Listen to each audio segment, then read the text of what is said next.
The smell of fresh-baked butter tarts and dark roast coffee filled every corner of my parents' house in Oakville. My mother had been baking since 6 that morning. I could tell because the kitchen counter was dusted with flour in that familiar way, the way it always looked on the big days. Thanksgiving. Easter. The night before my sister's wedding. Today was supposed to be one of those days.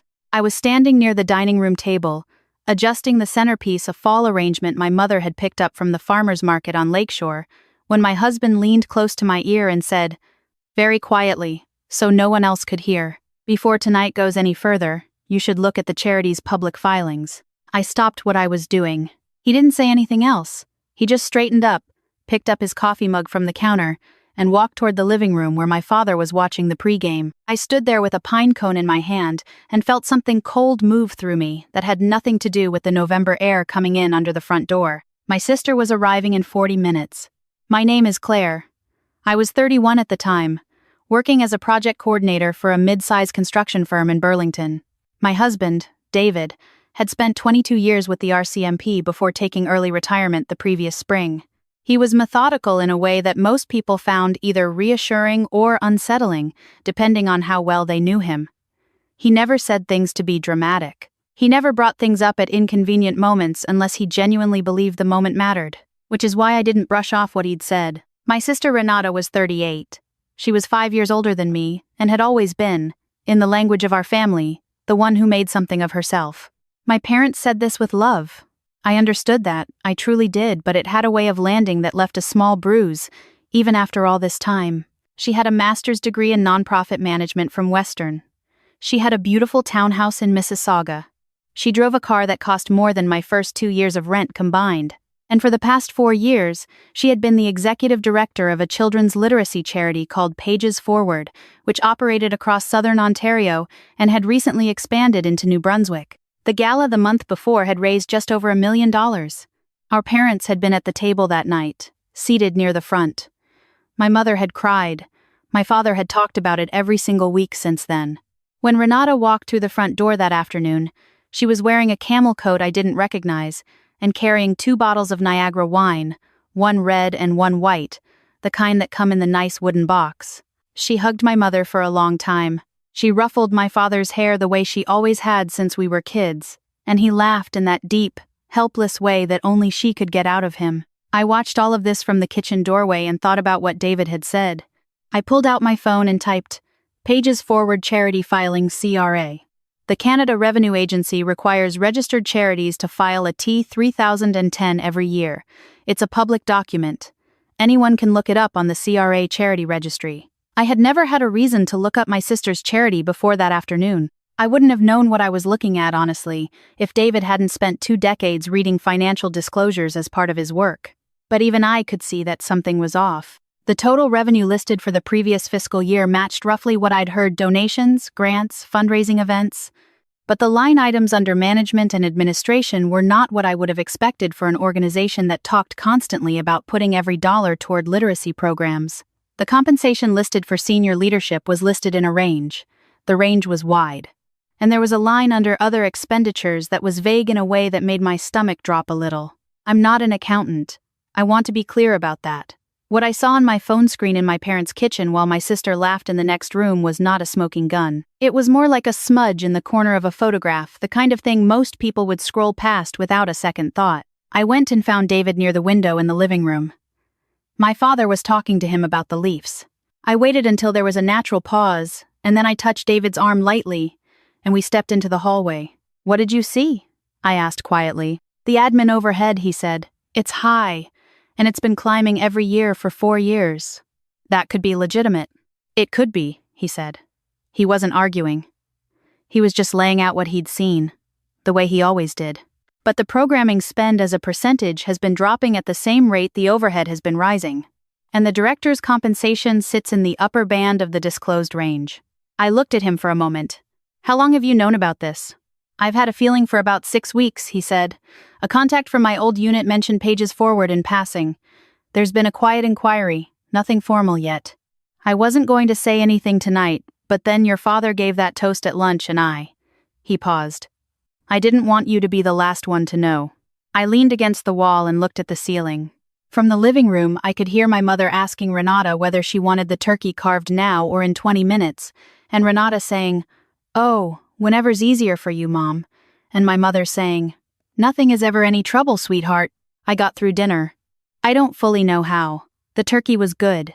The conversation was warm the way it always was in that house, my father's long stories, my mother's gentle interruptions to correct the details, Renata filling everyone's glass before they thought to ask. I said the right things. I laughed when it was appropriate. I asked my niece about her soccer league and listened to the answer. But I kept watching my sister. I watched the way she talked about pages forward, how certain she was, how easy the language came to her impact metrics and community partnerships and sustainable programming models. She had a way of making everything sound not just competent but inevitable, like success had always been the only reasonable outcome. And I thought, what if all of this is true? What if I'm about to blow up my family over a vague line item in a government filing? After the dishes were cleared, my father fell asleep in his chair the way he always did after a big meal. My mother and Renata were in the kitchen talking, voices low and comfortable. David was standing in the backyard in his jacket, looking out at the creek that ran behind my parents' property, the one that had ice along the edges already in November. I put on my coat and went outside. He heard the door and looked over his shoulder.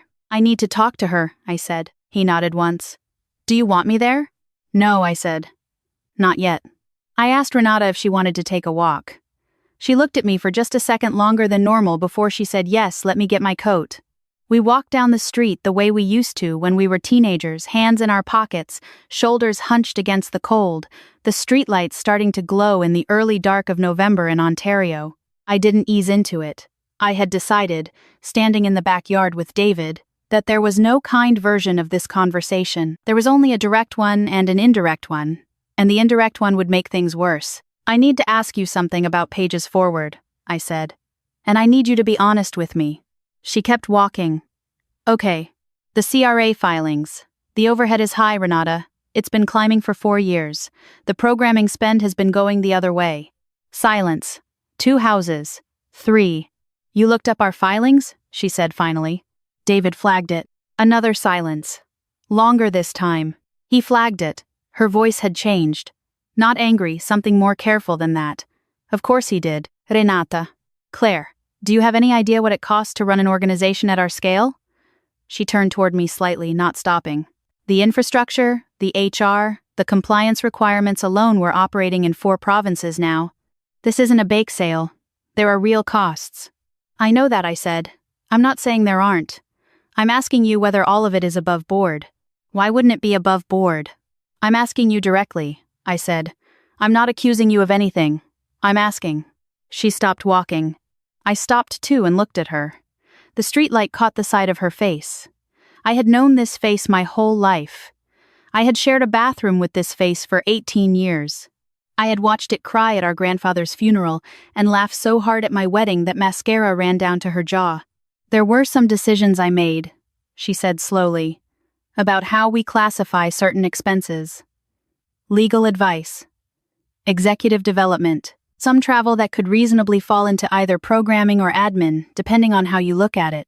She paused. "It was all reviewed internally." "Reviewed by who?" "The board. The board that you helped appoint?" She looked at me. "That's not fair," she said. "I'm not trying to be unfair," I said. "I'm trying to understand what I'm looking at."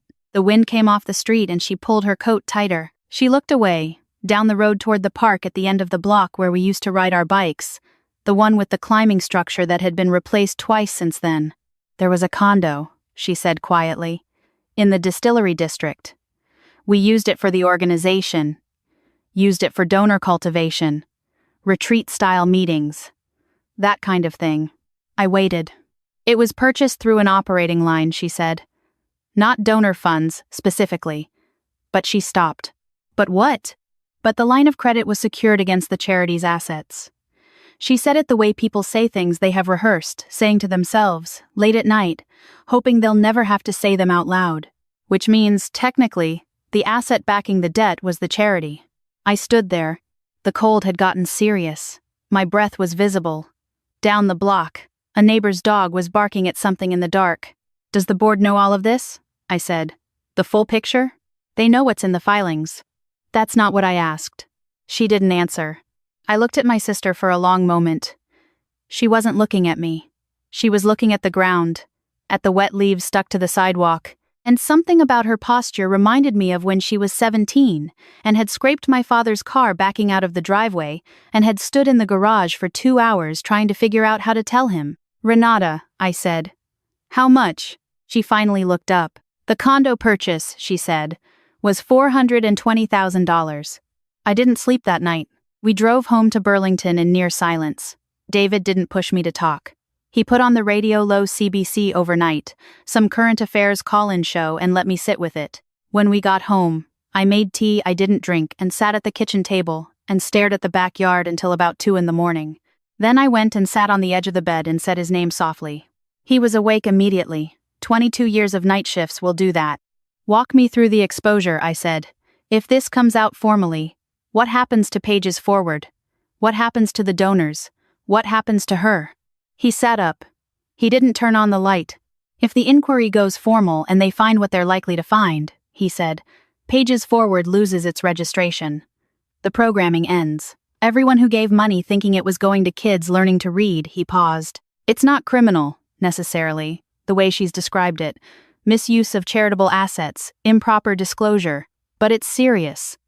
And the reputational damage to her is permanent. And if she gets ahead of it, that's a different conversation," he said. "With a lawyer, and the board, and probably the CRA directly." He was quiet for a moment. "It's not an easy road, Claire, but it exists." I lay down next to him and looked at the ceiling. "She's going to fight me on this," I said. "I know. She's going to say I don't understand the nonprofit sector. She's going to say I'm taking David's side because you're my husband and you have a grudge or something. She might. She's going to make this about us." "She might do that too," he said.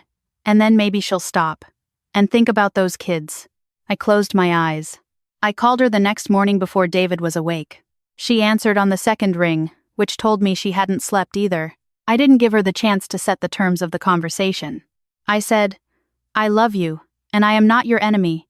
And I need you to hear what I'm about to say without getting defensive, because I'm only going to say it once and then it's your decision." She didn't say anything.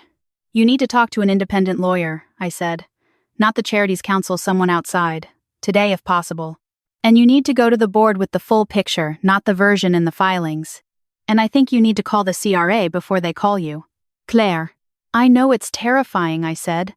"I know what this means for everything you've built. But there are children in this province who were supposed to benefit from that money. And there are people who donated at that gala last month thinking they were helping kids learn to read, and you owe them something." Silence. "I also think," I said more quietly, "that carrying this is what's actually destroying you. I've watched you this past year. You're not sleeping. You've lost weight. You're performing constantly. And I don't think it's the job." She made a sound that wasn't quite a word. "I'll sit with you when you tell Mom and Dad," I said. "If you want, you don't have to do that part alone." The silence stretched out for so long that I thought she might have set the phone down. Then she said, "The lawyer. Would David know someone appropriate? Someone who handles this kind of thing?" "I'll ask him when he wakes up," I said. She exhaled. Not quite a sob. Something that had been held in too long finally finding a small opening. "I'm so tired, Claire." "I know," I said. "I know you are." What followed was not simple or fast or without pain. Renata retained a lawyer who specialized in charity law and regulatory matters out of a firm in downtown Toronto. She disclosed the full situation to the board in November, not the version that was in the public filings, but the real version, including the condo, including the way the line of credit had been structured, including every decision that had sat wrong with her at 3 in the morning but that she'd rationalized in the daylight. 3 board members resigned. 2 stayed and worked with her through the process. She made a voluntary disclosure to the CRA before any formal investigation was opened. The lawyer told her that this would not make everything go away, and it didn't, but it shaped how everything unfolded in a way that mattered enormously.